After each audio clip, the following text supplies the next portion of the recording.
రాకాలోకంకి స్వాగతం. ఈ కంటెంట్ మీకు నచ్చినట్టయితే లైక్ చేయండి, మీ బంధుమిత్రులకి షేర్ చేయండి. ఇప్పటివరకు సబ్స్క్రైబ్ చేసుకోకపోతే సబ్స్క్రైబ్ బటన్ని నొక్కండి, అదేవిధంగా బెల్ ఐకాన్ని కూడా తప్పనిసరిగా నొక్కండి. మిత్రులారా, భారతదేశంలో రెండు నాల్కల ధోరణి, డబుల్ స్టాండర్డ్స్ ఎంతగా వ్యాపించి ఉన్నాయంటే ఒక్కొక్కసారి మన దేశంలో ఉన్న డబుల్ స్టాండర్డ్స్ విషయంలో మనకే సందేహం కలిగేటట్టుగా ఉంటుంది.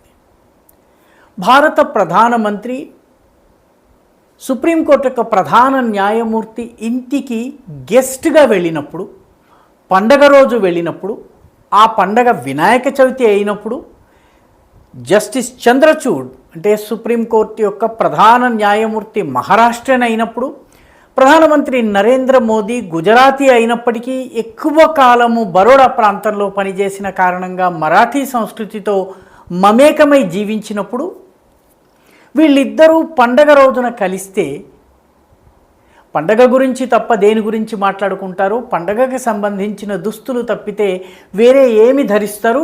ఒకరినొకరు పలకరించుకున్నప్పుడు గణపతి బప్ప మోరియా అని కాక మరే రకంగా పలకరించుకుంటారు. తమాషా ఏంటంటే భారతదేశంలో ఈ రకంగా సర్వోచ్చ పదవుల్లో ఉన్నటువంటి ఇద్దరు వ్యక్తులు కలిసినప్పుడు ధర్మం గురించి, నిత్య జీవితంలో ఆరాధన ఉపాసనతో ముడిపడ్డ అంశాల గురించి మాట్లాడవలసి వస్తే అది సెక్యులరిజంకి విఘాతంలాగా కనిపిస్తుంది. ప్రధానమంత్రి చీఫ్ జస్టిస్ ఇంటికి, జస్టిస్ చంద్రచూడ్ ఇంటికి వెళ్ళడాన్ని చాలామంది ప్రధానమంత్రి వెళ్ళడం వెనుక రాజకీయాల్ని వెతకటం మొదలుపెట్టారు. ఆయన మరాఠీ టోపీ ధరించి వెళ్ళారు కాబట్టి మహారాష్ట్రలో జరగబోయే అసెంబ్లీ ఎన్నికలను దృష్టిలో పెట్టుకుని వెళ్ళారంటున్నారు. జస్టిస్ చంద్రచూడ్ ఇంటికి వెళితే మరాఠీ ఓట్లు పడతాయని ఎవరు చెప్పారు? అసలు మహారాష్ట్రలో ఎన్నికల శంఖమే మోగలేదు, నోటిఫికేషనే జారీ కాలేదు. నిజానికి ఎన్నికల హడావిడి ఉన్నది హర్యానాలో, జమ్మూ కాశ్మీర్లో, జార్ఖండ్లో. కానీ దాన్ని ఒక వివాదంగా చేయవచ్చును.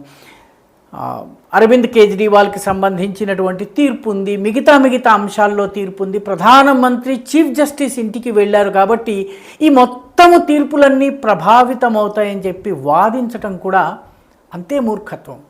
ఎందుకంటే ఈ దేశపు సర్వోచ్చ న్యాయమూర్తి పదవిలో కూర్చున్నటువంటి వ్యక్తి, ఇంటికి వచ్చినటువంటి వ్యక్తి అతిథి యొక్క మర్యాదకి, న్యాయపరంగా ఇవ్వవలసినటువంటి తీర్పుకి మధ్య సామంజస్యాన్ని, లేకపోతే ఈ రెండింటి మధ్య ఉన్నటువంటి తేడాని అర్థం చేసుకోలేని వ్యక్తి అని గనక భావించినట్లయితే అంతకన్నా పొరపాటు ఉండదు. జస్టిస్ చంద్రచూడ్ ఈ ప్రభుత్వానికి వ్యతిరేకంగా అనేక తీర్పులనిచ్చారు. మోదీని కలిసిన మరుసటి రోజే అరవింద్ కేజ్రీవాల్కి కూడాను బెయిల్ ఇచ్చేసేశారు. కాబట్టి మోదీతో కలవడం వల్ల ఆయన ఈ తీర్పు ప్రభావితమైందని మనం భావించవచ్చా? కానీ మన దేశంలో సెక్యులరిజం పేరిట వినాయక చవితి పండగ, వ్యక్తిగతమైనటువంటి పండగకి ఇద్దరు వ్యక్తులు కలిసినా కూడాను మనం కేవలము రాజకీయాన్ని, సెక్యులరిజం గురించి మాత్రమే కుహనా సెక్యులరిజం గురించి మాత్రమే మాట్లాడుతున్నాం. ఇదే ప్రధానమంత్రులు, ఇదే చీఫ్ జస్టిస్లు ఇఫ్తార్ విందులు ఇచ్చిన రోజున సెక్యులరిజంకి భంగం కలగలేదు. ఇదే న్యాయ వ్యవస్థలో ఉన్నటువంటి వ్యక్తులు ఇఫ్తార్ విందుల్లో అనేక మంది కక్షిదారుల్ని కూడా ఆహ్వానించిన రోజున, లేకపోతే ఒక పక్షం వైపు వాదిస్తున్నటువంటి న్యాయవాదుల్ని కూడాను ఇఫ్తార్కి ఆహ్వానించిన రోజున సెక్యులరిజం దెబ్బతినలేదు. తమాషా ఏంటంటే ఈ దేశంలో హిందువుకి మాత్రమే సెక్యులర్ నియమాలు, నిబంధనలు వర్తిస్తాయి. ఈ దేశపు సర్వోచ్చ న్యాయస్థానపు సర్వోన్నతమైనటువంటి న్యాయమూర్తి ఇంటికి వచ్చే అతిథికి చేసే మర్యాదను, అదేవిధంగా న్యాయ సూత్రాలను ఈ రెండింటి మధ్య కన్ఫ్యూజ్ అవుతారని భావించటము ఈ దేశంలో ఇంతకన్నా దురదృష్టం మరొకటి ఉండదు. తమాషా ఏంటంటే ఇదే సమయంలో లీడర్ ఆఫ్ ది అపోజిషన్ అమెరికాలో పర్యటిస్తున్నారు రాహుల్ గాంధీ. ఆయన భారతదేశాన్ని ముక్కలు ముక్కలు చేయాలని చెప్పి, భారతదేశంలో జెహాదీ ఉన్మాదాన్ని ప్రోత్సహించాలని చెప్పేటటువంటి ఒసామా బిన్ లాదెన్ దగ్గర నుంచి మొదలు పెడితే జకీర్ నాయక్ దాకా వీళ్ళందరినీ వెనకేసుకొచ్చేటటువంటి ఇల్హాన్ ఒమర్ అనేటటువంటి డెమోక్రట్ సెనేటర్ తోటి ఆయన సమావేశమైనప్పుడు భారత వ్యతిరేకతకు మారు పేరైనటువంటి రో ఖన్నా కావచ్చును, మిగతా వాళ్ళందరితోటి రాహుల్ గాంధీ సమావేశమైనప్పుడు సమావేశమై ఆ సమావేశంలో పూర్తిగా భారత వ్యతిరేక ఎజెండా గురించి మాట్లాడినప్పుడు ఎవరికీ ఆశ్చర్యం అనిపించడం లేదు, ఎవరికీ బాధ కలగడం లేదు. నిజానికి రాహుల్ గాంధీ అంతటి వాడు ఈ దేశంలో విపక్ష నేత అయినటువంటి వ్యక్తి ఇల్హాన్ ఒమర్ తోటి, ముఖ్యంగా ఒసామా బిన్ లాదెన్ని కూడాను వెనకేసుకుని రావడానికి ఏమాత్రము సంకోచించని వ్యక్తిని ఆయన కలిసినందుకు ఆయనను ఒక్కరు కూడా ప్రశ్నించటం లేదు. జాతీయ అంతర్జాతీయ వ్యవహారాలలో ఒక బాధ్యతాయుతమైనటువంటి విపక్ష నేతగా ఆయన ఈ తరహా ప్రశ్నార్థకమైనటువంటి వ్యక్తులతోటి కలవడం అనేది ఒక్కరికి ఎందుకు ఆశ్చర్యం అనిపించటం లేదు?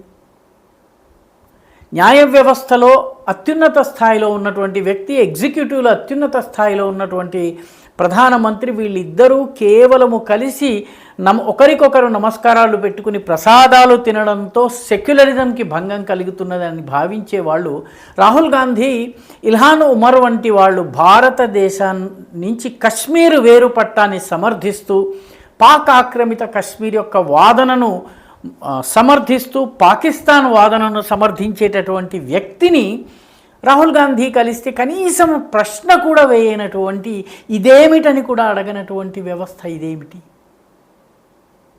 అంటే మన దేశంలో ఈ రెండు నాల్కల ధోరణి చాలా కాలంగా నడుస్తోంది. వాస్తవానికి కశ్మీర్ విషయంలో భారతదేశపు దృక్పథాన్ని పూర్తిగా వ్యతిరేకించే ఇల్హాన్ ఒమర్ తోటి రాహుల్ గాంధీ ఎందుకు కలిశారు? అదేవిధంగా చైనా విషయానికి వచ్చేటప్పటికీ చైనా విషయంలో చైనా దృక్పథాన్ని సమర్థిస్తూ భారత దృక్పథం కన్నా కూడాను చైనా ప్రభుత్వము లేదా చైనా రాయబారి చెప్పేటటువంటి మాటలకు ఎక్కువ విలువ ఇచ్చేటటువంటి ధోరణి ఎవరు ఎందుకు ప్రశ్నించరు ఈ దేశంలో? అదే వ్యక్తులు సెక్యులరిజం యొక్క సౌధం ఏదో కూలిపోయిందని, మొత్తము నేలమట్టం అయిపోయిందని చెప్పి జస్టిస్ చంద్రచూడ్ని నరేంద్ర మోదీ కలవగానే ఎందుకు ఇంత హడావిడి చేస్తున్నారు? లేని మహారాష్ట్ర ఎన్నికల గురించి ఈరోజు రాజకీయాలను ముడిపెట్టి శివసేన దగ్గర నుంచి అన్ని పార్టీలు కూడా హడావిడి చేయటం, కాంగ్రెస్ పార్టీ కొద్దిగా జాగ్రత్త పడింది. కానీ కాంగ్రెస్ పార్టీకి సంబంధించినటువంటి చాలామంది వకీళ్ళు ఎవరైతే సుప్రీంకోర్టులో చాలా ముఖ్యమైనటువంటి పాత్రలో ఉన్నారో వాళ్ళందరూ కూడాను దీనిని విమర్శించటం, వ్యాఖ్యానించటం చేశారు. ఈ రెండు నాల్కల ధోరణి ఎప్పుడు పోతుంది? ఇది ఆలోచించాల్సినటువంటి అవసరం ఉంది. ఎందుకంటే ఒకే విషయంలో రాహుల్ గాంధీ చేసిన దాన్ని ప్రశ్నించటం లేదు, జస్టిస్ చంద్రచూడ్ ప్రధానమంత్రి నరేంద్ర మోదీని తన ఇంటికి అతిథిగా ఆహ్వానిస్తే దానిలో రాజకీయాలు చూస్తున్నారు. నిజానికి ప్రధానమంత్రిని కలిసిన మరుక్షణము ఆయన ప్రభుత్వానికి వ్యతిరేకమైనటువంటి తీర్పు అరవింద్ కేజ్రీవాల్ బెయిల్ విషయంలో ఇచ్చారు. అయినప్పటికీ కూడాను విమర్శల వర్షం కురుస్తోంది. ఈ దేశం యొక్క దురదృష్టం ఇది. ఈ రకమైనటువంటి రెండు నాల్కల ధోరణి వల్ల దేశానికి నష్టం జరుగుతుంది తప్ప లాభం జరగదు. ఈ వీడియో మీకు నచ్చినట్టయితే లైక్ చేయండి, షేర్ చేయండి, ఈ ఛానల్కు సబ్స్క్రైబ్ చేయండి. మీ అభిప్రాయాన్ని కమెంట్ల రూపంలో తప్పనిసరిగా పంపించండి.